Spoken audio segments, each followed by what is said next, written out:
ሰላም ጤና ይስጥልን ውድ የቻናላችን ተከታታዮች የፕሮግራማችን ቤተሰቦች ይህ አብዲራዋ ቲዩብ ነው።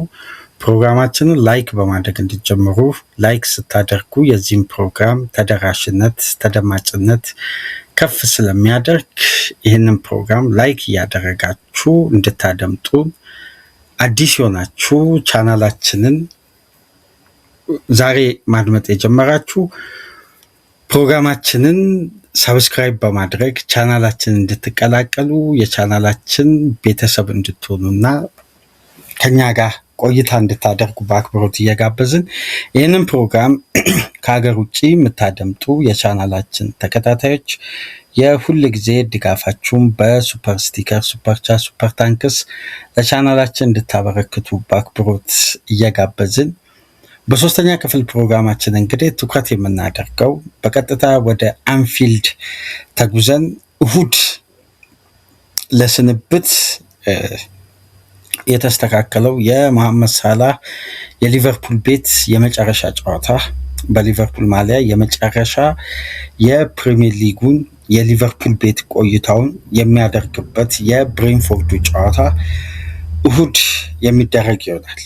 327 የፕሪሚየር ሊግ ጨዋታዎችን አድርጎ 286 የግብ ተሳትፎ ማድረግ የቻለው ግብፃዊው በ435 ጨዋታዎች 255 ግቦችን አስቆጥሮ 119 አሲስት በሁሉም ውድድር ማድረግ የቻለ በየ94 ደቂቃው ግብ የሆነ ኳስ አመቻችቶ የሚያቀብለው ከ35300 ደቂቃዎች በላይ በቀዩ ማሊያ ፐርፎርም ያደረገ ይህ ግብፃዊ ጀግና በስተመጨረሻም ከአንፊልድ የሚለቅበት ቀን በጣም ተቃርቧል። የዚህ ተጫዋች መልቀቅ ደግሞ የሚያሳየን እግር ኳሳዊ አንድ ኢራ ማብቃቱን አንድ የአሰራር ደንብ 10 ዓመት በጉልህ ሚና ትልቅ አመርቂ ውጤታማነት ትላልቅ ስኬቶችን ትላልቅ ከፍታዎችን ትላልቅ ድሎችንና የማይረሱ አጋጣሚዎችን ለክለቡ የሰጠ የአንድ የጥናት ማዕከል ውጤት የሊቨርፑል ስኬት የሆነበት የሊቨርፑል ያለፉት 10 ዓመት በዴኬድ በብዙ ስኬቶች በብዙ ተፎካካሪነት በብዙ ጥንካሬ በአስደናቂ አስተሳሰብና ጨዋታ የቆየበት ትልቁ ማሳያ መሐመድ ሳላህ ነው። የመሐመድ ሳላህ በዚህ ሃይ ስታንዳርድ ፉትቦል በሊቨርፑል ቤት ፐርፎርም ማድረግ የሊቨርፑልንም አቅም ብቃት ተፎካካሪነት ስኬት በሳላህ በሊቨርፑል ስር ሆኖ ያመጣቸው ስኬቶች በሊቨርፑል ማሊያ ወደ ሊቨርፑል ቤት የመጡ ውጤቶች ላይ ያደረገው ተጽዕኖ ብቻ አይደለም። ሊቨርፑል እንደ ቡድን ከሳላህ ጋር አብሮ ከፍ ያለበት አስደናቂ በእኩል የተጓዙበት ስኬታማ ጊዜያትን ቆይታ አድርጓል። በጣም አስደናቂ የማይረሱ ለምን ሳላህ የሊቨርፑል አይከን እንደሆነ ቁጥሮቹ የሊቨርፑል ስኬቶቹ የተጫዋቹ አስደናቂ እንቅስቃሴ ከበቂ በላይ ማሳያ ናቸው። አይደለም ከሊቨርፑል በፕሪሚየር ሊጉ ሌጀንድ ሆኗል። በቀኙ የሜዳ ክፍል የምንጊዜ ምርጡ ዊንገር መሆኑን ያሳየበት ከቶፕ 10 የዓለማችን የፕሪሚየር ሊጉ ምርጡ ተጫዋቾች ተርታ መቀመጥ የቻለ በዚህኛው ዘመን ደግሞ የፕሪሚየር ሊግ ምርጡና ብቸኛው ተጫዋች መሆኑን ማረጋገጫ የሰጠበት አስደናቂ ኮንሲስታንሲውን ያሳየበት ፍጹም ሻርፕ የነበረው መሐመድ ሳላህ እንግዲህ እሁድ ዕለት በይፋ ደጋፊውን በእንባ የሚለያይ ይሆናል። አሁን የሳላህ መለያየት ሲቃረብ አንድ ጉዳይ ግን በጣም ወደኋላ መለስ ብለን ልናስታውስ ይገባል። ሳላህ የተገዛበት ወቅት የሊቨርፑል ግንባታ ከባዱ ስቴጅ ላይ ነው ሳላህ ይመጣ። የዚህ የዛሬው የሊቨርፑል ከፍታ ወይም የዘንድሮ ሲዝን ሳይሆን እስከተጠናቀቀ ውድድር ዓመት የከፍታው አንዱ ማሳያ ከሲኒየር ተጫዋቾች ሳላህ፣ ቫንዳይክ፣ አሊሰን ተጠቃሽ ናቸው። ግን ለምንድን ነው የሳላህን ፊርማ የሊቨርፑል ኃላፊዎችም የእግር ኳስ ተንታኞችም ሪቮሉሽነሪ ነው፣ ለውጥ አምጪ ነው፣ ለውጥን ያመጣ ነው፣ እግር ኳስ ላይ ነው ለውጡ የመጣው ነው ሁላ የሚሉት? ይሄ የዝውውር ሂደትን የቀየረ የዘመናዊ እግር ኳስ አንዱ ማሳያ የነበረ ዝውውር ነው። ጉዳዮችን ጠለቅ ብለን እንመልከትና እስቲ መነሳት ያለባቸውን ሀሳቦች አንስተን በዚህ ፕሮግራም እንወያያለን። መሐመድ ሳላህ እንዴት የዘመናዊ እግር ኳስ የዝውውር ሂደት የተጫዋቾች የምልመላ ሂደት ቀያሪ ሊሆን ቻለ? በፉትቦል አይዲዮሎጂ ውስጥ አንድን ተጫዋች ለመግዛት አንድ ቡድን የሚመለምልበት ስቴጅ አለ፣ የሚቃኝበት እድገቱን፣ ብቃቱን፣ ፊትነሱን፣ ጤንነቱን፣ ፐርፎርማንሱን ብዙ ነገር ያያል። ግን እነዚህን ሁሉ ስራ አቅልሎ ደግሞ ውጤታማና ትርፋማ የሚያደርግበት ደግሞ ሌላ ስትራቴጂ አለ። በአንድ ወቅት ደጋግሜ ጠቅሰላችሁ ነበር፣ ግን ዲቴል ይህንን ጉዳይ አላነሳው። ሁሌም ደግሞ ሳነሳላችሁ የሊቨርፑል ደጋፊዎች ምናልባት ግራ ልትጋቡ ትችላላችሁ፣ አብዛኞቻችሁ ልታውቁ ትችላላችሁ። አልጎሪዝም የሊቨርፑል አሰራር ውስጥ ያለ ይሄ ትላል ሰፊ የሊቨርፑል ኢንቴሊጀንስ ማዕከል በሚያወጣው የሪሰርች ውጤት ላይ ተንተርሰን ነው እዚህ ምርጥ ደረጃ የደረስ ነው የሚለው እምነት በሊቨርፑል ኃላፊዎች ዘንድ እንዲጸና የተደረገው እንዴት ነው? የአሰራር ምን አይነት ዘመናዊነት ቢኖረው ነው? የዘመነ ቢሆን ነው? ይሄ አልጎሪዝም ለሊቨርፑል ስኬት ቀኝ እጅ ሆነ። ትልቁ ማሳያ የሚያደርጉት ደግሞ መሐመድ ሳላህ ነው። የዚህ አልጎሪዝም ትልቁ ስኬት መሐመድ ሳላህ ነው ነው የሚሉት። የሳላህ ኮንሲስታንሲ፣ ሳላህ ለአመታት በዚህ ብቃቱ ላይ መቀጠሉ ማሳያ ነው። ይሄ አልጎሪዝም ነው ሳላህን እንድናስፈርም ውሳኔ ላይ እንድንደርስ ያበቃል።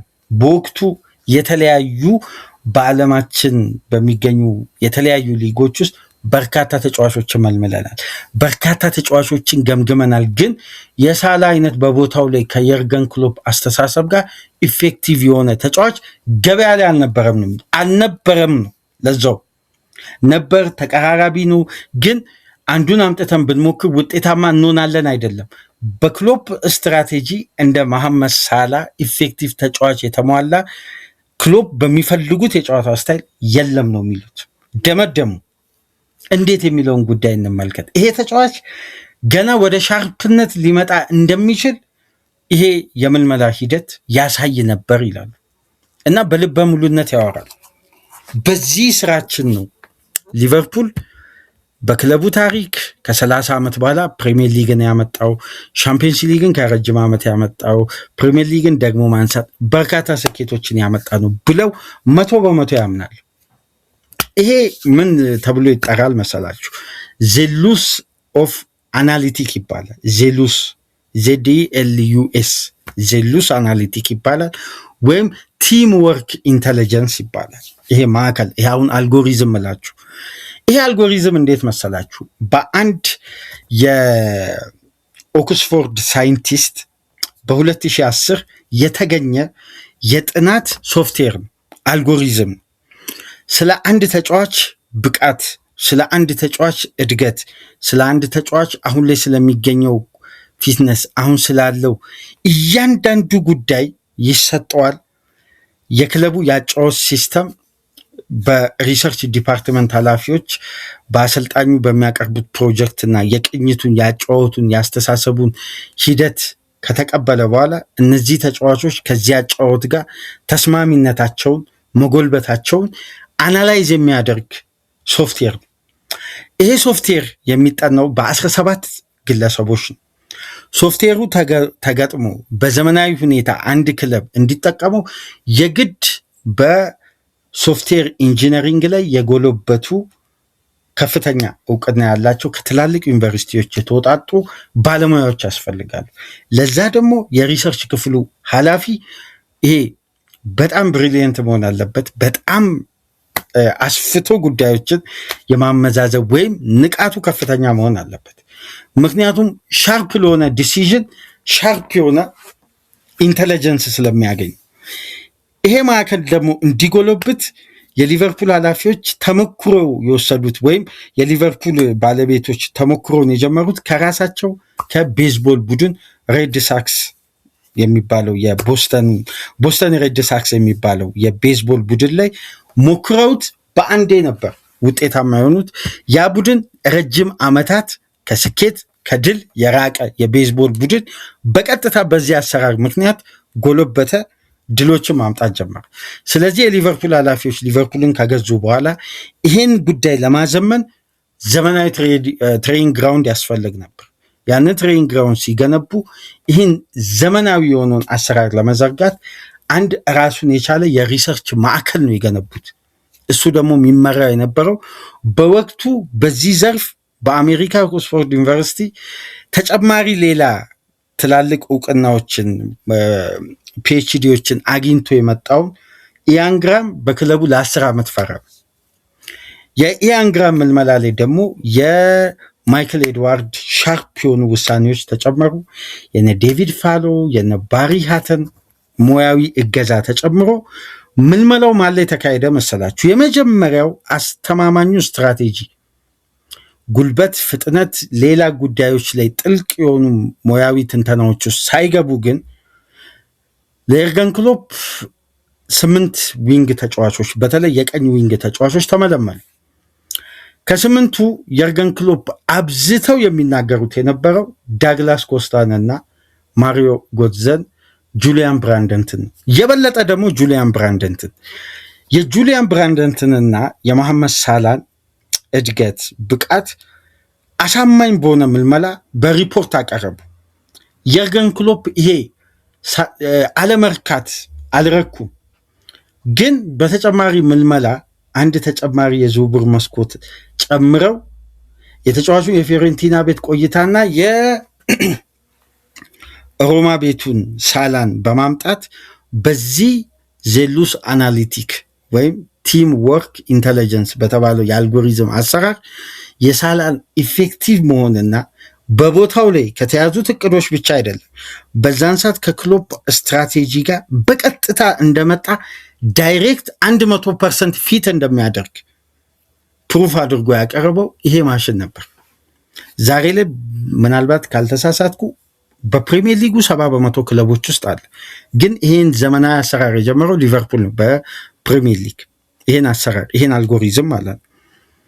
በዚህ አልጎሪዝም መሰረት መሐመድ ሳላ ሲመጣ 37 ሚሊዮን ፓውንድ ፕራይስ ታጉ በወቅቱ ይሄ ተጫዋች ከሮማ የተጠየቁት ይሄን ያክል ዋጋ አይደለም፣ ወይም ሮማ ያስቀመጠው ሪሊዝ ክሎዝ አይደለም። ሊቨርፑሎች ሲደራደሩ እኛ 37 ሚሊዮን ፓውንድ ለመክፈል ዝግጁ ነን፣ እናንተ ምን ያክል ክፍያ ትፈልጋላችሁ የሚል የገንዘቡ መጠን ራሱ ፕሪዲክት የተደረገው በዚህ ማሽን አማካኝነት እና ሮማ አላንገራገርም ይላል። በአንዴ ጥያቄውን ለመቀበል ወይም ሊቨርፑል ደጋግሞ ጥያቄ አቅርቦ አይደለም፣ ሪጀክት ሆኖ ወይም ተመላልሶ አይደለም፣ በአንድ ድርድር ነው ታርጌታቸውን ያገኙት። መሐመድ ሳላ መጣ። የሊቨርፑል የከፍታ ዘመን የመጀመሪያው የዘመናዊም አሰራር የከፍታውም ዘመን የኤርገን ክሎፕም አስደናቂ የጨዋታ ንድፈ ሀሳብም በተመሳሳይ መንገድ የተጓዙበት አስደናቂው አጀማመር ነበር። ይሄ ግብፃዊ ተጫዋች እዚህ ደረጃ አድርሶ ክለቡ ሁለት ከክለቡ እንግዲህ በይፋ አሳዛኝ በሆነ መልኩ የክለቡ የምንጊዜ ምርጥ ተጫዋቾች ተርታ መቀመጥ የቻለው ይሄ ምታተኛ የግራኝ እግር ተጫዋች እንግዲህ ለሊቨርፑል የከፍታ ዘመንን የሊቨርፑል የዘመናዊ እግር ኳስ ፈርቀዳጅ የሆነውን አሰራር የሊቨርፑል ያለፉት ዓመታት ከፍታን በተሟላ ሁኔታ ማሳየት የቻለ አስደናቂው ተጫዋች በስተመጨረሻም ከክለቡ ይለቃልና ይሄ በጣም የፌኖይ ስፖርት ግሩፕ ኢራን አሰራርን መዘመንን ያረጋገጠው ተጫዋች ነው ጭምር ነው የሚለቃውና ሊቨርፑል ምን ያክል ያለፉትን ዘመናት በዚህ ዘመናዊ አሰራር ውስጥ ቆይታ እንዳደረገና አሁንም በዚህ ዘመናዊ አሰራር እንደሚቀጥል የምትመለከቱት አሁንም ተጫዋቾችን ከዚህ አሰራር ሳይወጡ ከዚህ አሰራር አሰልጣኝን መገምገም ሳይወጡ በዚህ አሰራር ላይ ተመርኩዘው ነው ራሳቸውን እያዘመኑ የሚቆዩትና ይሄን ዘሉስ አናሊቲክ ወይም ቲም ወርክ ኢንተለጀንስ የሚባለውን በነገራችን ላይ ያገኘው ሳይንቲስት ሉክ ቦርን ይባላል። ይሄ ሳይንቲስት የዚህ ግዙፍ ተቋም ዋና ፈርቀዳጅ የሆነ ወይም በመላው ዓለም ይህን ዘመናዊ አሰራር ያቀረበው ይሄ ሳይንቲስት በቱሉዝ በኤዜ አልከማር በኤሲ ሚላን ሰርቷል። ይህንን ግንባታ ይህንን ሲስተም እንዲዘረጉ አመቻችቷል። አብሯቸውም ለመስራት ጉዳዮችን ለማዘመን ከነሱ ጋር በመቆየት የነዛን ቡድን ከፍታ ለማምጣት የመጀመሪያ ሪሰርቹን ወይም ይሄ የመጀመሪያ ሙከራውን ያደረገው በእነዚህ ክለቦች ላይ ነው። ግን ውጤታማና ፍሬያማ አልነበሩም። ለምን መሰላችሁ? በወቅቱ በእነዚህ ሁሉ ክለቦች የነበሩ የሪሰርች ክፍል ኃላፊዎች ይሄን አሰራር አዳብት ለማድረግ በጣም ተቸግረው ነበር። የሊቨርፑል ኃላፊዎች የኢያን ግራም የሪሰርች ክፍሉ ኃላፊ ሃው ቱ ዊን ዘ ፕሪሚየር ሊግ የሚለውን መጽሐፍ የጻፈው ምናልባት ያ መጽሐፍ ዛሬ ላይ ምን ይባላል መሰላችሁ? ሚካኤል አርቴታ የፕሪሚየር ሊግ ዋንጫ ያሸነፉ ሃው ቱ ዊን ዘ ፕሪሚየር ሊግ የሚለውን የኢያን ግራምን መጽሐፍ አንብቦ ነው ይላሉ። በነገራችን ላይ ይሄ የእንግሊዝ ጋዜጠኞች አሁን ቴሌግራፍ ዘጋቢ ይሄንን የአርሴናል ዘጋቢ ይሄን የጻፈውን ጽሑፍ ተመልክቻለሁ በእንግሊዝ ጋዜጦች ላይ። አንዳንድ ስሎት ያሸነፉት ከዚህ መጽሐፍ መነሻ ተደርጎ ይሄ መጽሐፍ አብዛኛው ሚስጥርና የስኬት አቅምን ሌሎች ክለቦች የማያወጡትን ሊቨርፑሎች ፈቅደው ይሄ ሪሰርች እንዲወጣ ፈቅደዋል። መውጣት የሌለበት ሚስጥር ነበር ይላል። እንደውም ካራገር በአንድ ወቅት ታስታውሳላችሁ፣ እንግዲህ ረጅም ጊዜ ሆኗል፣ ለሊቨርፑል ውድቀት ለሊቨርፑል ትራንዚሽን ውስጥ አለመግባት ወይም ምናም ብሎ የርገን ክሎፕን ሊተች ይፈልጋል። 2022-23 የርገን ክሎፕን የተቸ ግለሰብ ነው። ይሄን ጋዜጠኛ የቀድሞ ሊቨርፑል ተጫዋች በእግር ኳስ ዘመኑ ካበረከተው ነገር በላይ በመተቸት ነው የሚታወቀው ስላቸው የነበረው ለዚህ ኢንቴንሲቲ የሚለው መጽሐፍና ሃው ቱ ዊን ዘ ፕሪሚየር ሊግ የሚብለው የኢያን ግራም መጽሐፍ በጣም ሊቨርፑልን ለረጅም ጊዜያት ስኬት ሊያቆይ የሚችለው ሚስጥር በፔፕ ሊንደርስ እና በኢያን ግራም አማካኝነት መታተሙ ነው ብሎ በጣም ይቃወም ነበር። ይህም መጽሐፍ ኢያን ግራም መጽሐፋቸው አሁን ይሄ የሪሰርች ክፍል ኃላፊ የርገን ክሎፕ ሲለቁ አብሯቸው ለቋል።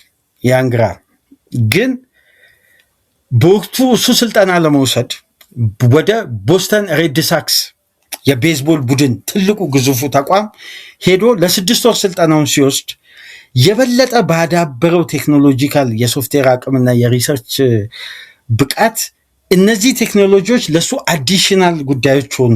ስለዚህ አምጥቶ ሊቨርፑል ቤት ይሄ ዘመናዊ አሰራር ሲሰራ ለሊቨርፑል ኃላፊዎች ትንሽ ጉዳዩ ውስብስብ ያልሆነባቸው የኢያን ግራም በወቅቱ በላቀ ደረጃ ላይ መገኘት ነው። የበለጠ ደግሞ ስልጠናውም ተካፋይ ነበረው ማይክል ኤድዋርድ ነበር። እንደምታውቁት የመጎርጎር ላፕቶፕ ላይ ረጅም ሰዓት ከመቆየቱ የተነሳ ያለ እድሜው ነው ይላሉ መነጽር መጠቀም የጀመረው እና ይሄን አልጎሪዝም የበለጠ ካዘመኑ በኋላ እነ ኤድዋርድን አብዛኛው ስራቸው የሆነው በዚህ አልጎሪዝም ላይ ተመርኩዘው ነው ውሳኔዎች የሚያስተላልፉ። ዛሬ ላይ እንግዲህ ስሎትን ማቆየት ነው የሚለው ይሄ ቲምወርክ ኢንተለጀንስ ይሄ አልጎሪዝም የሚሰጣቸው ሁሉም ምክንያት ስሎትን አቆዩና የሚጠናከረውን ነገር አጠንክራችሁ አሰልጣኙን ታገሱት የሚለው ይሄ ጥናት ይሄ አልጎሪዝም ያመጣው ድምር ውጤት ነው። እና አሁን ጉዳዮችን በዚህ ደረጃ የሊቨርፑል ሳይንቲፊክ የሆኑ ሪሰርቾችና ግዙፍ የሆነውን ተቋም በስኬት እንዲያጠናቅቅ ትልቁ ማሳያ የምልመላቸውም ውጤት ፍሬ ያፈራው ስኬትን ያመጣው አስደናቂ የሆነው በ150 በ200 ሚሊዮን ፓውንድ የማይገኝ ታለንት ያገኙበትም የዚህ የግዙፍ ተቋም አይከን ተደርገው የሚነሳው እንግዲህ መሐመድ ሳላህ እሁድ በአንፊልድ ዩዊል ኔቨር ዎክ አሎን ተዘምሮለት በከፍታ ከመርሲሳይዱ ክለብ እሁድ የመጨረሻ ጨዋታውን አድርጎ የሚለቅ ይሆናል። እስቲ ያላችሁን ሀሳብ፣ አስተያየት፣ ፊሊንግ የመሐመድ ሳላህ መልቀቅ የዚህ የሊቨርፑል ሌጀንድ የሊቨርፑል ቤት ቆይታን በተመለከተ ያላችሁን ሀሳብ አስተያየት በኮሜንት መስጫ አስቀምጡ። ሳላህ ለሊቨርፑል ያለውን ነገር ሁሉ ሰጥቷል። ሊቨርፑልም ለሳላህ ሁሉንም ክብር ሰጥተዋለች። ሊቨርፑልና ሳላህ ላለፉት ጊዜያት በከፍታ ላይ ዋኝተዋል። የሳላህ ኢራ በአንድ ዓመት ውስጥ ግን በስሎት በእንዲህ መልኩ ትሪት ሊደረግ የማይገባ ሌጀንድ ነበር። ግን እግር ኳስ እንግዲህ በትንሽ ጊዜ ባመጡት ለውጥ ብዙ ከፍታዎችን ብዙ እውቅናዎችን የሚያገኙ ግለሰቦች ስለበዙ እግር ኳስ ውስጥ እስሎትን ጊዜ ያላቸውን ድምፅ ተጠቅመው ነው ሳላ ላይ ተጽዕኖ መፍጠርና ልክ ቴናግ ሳንቾን እንደተጠቀሙት፣ ሮናልዶ እንደተጠቀሙት፣ ሮናልድ ኩመን ሜሲ እንደተጠቀሙት ሆላንዳውያን በየቦታው ስኬፕ ጎት ይፈልጋሉ፣ ሰለባ ጦስ የሚያደርጉት እና አሁን ሳላ በመጨረሻ እሁድ አንፊልድን ይለቃል። በዚህ በዘመናዊው የምልመላ ስትራቴጂ የመጣው የሊቨርፑል ጀግናና ሌጀንድ በስተመጨረሻም እንግዲህ ያ መዝሙሩን ያ አስደናቂ የሊቨርፑል ደጋፊዎች ውዴታን ክብርን ሳያጣ ሳላህ እንደ ሙሽራ እሁድ ዕለት በአንፊልድ የመጨረሻ ጨዋታውን አድርጎ ሳላን ሊቨርፑል በክብር የሚሸኝ ይሆናል። እስቲ ያላችሁን ሀሳብ አስተያየት በኮሜንት መስጫ አስቀምጡ። ላይክ፣ ሼር፣ ሰብስክራይብ አድርጉ። ከሀገር ውጭ የምታደምጡ በሱፐር ስቲከር፣ ሱፐር ቻት፣ ሱፐር ታንክስ ድጋፍ አድርጉ። በትናንትናው ዕለት ወዳጃችን ጥበቡ እንዲሁም አድማጫችን በተከታታይ ላለፉት ጊዜያት በከፍተኛ ሁኔታ ሳፖርት ሲያደርግ የነበረው ጥቁር ሰው የአርሴናል ደጋፊ በትናንትናውም ዕለት ትልቁን ድጋፉን በድጋሚ አበርክቶልናል። ከልብ እናመሰግናለን። ሌሎቻችሁም ድጋፍ እንድታደርጉ ጥሪ እያቀረብን በዛቪ አሎንሶ በቼልሲ ቤት ስለሚጠብቀው ሙያዊ ፈተናና አንዳንድ ጉዳዮች ይዘላችሁ እንመጣለን። ሳትርቁ ጠብቁን። ሰላም ቆዩ።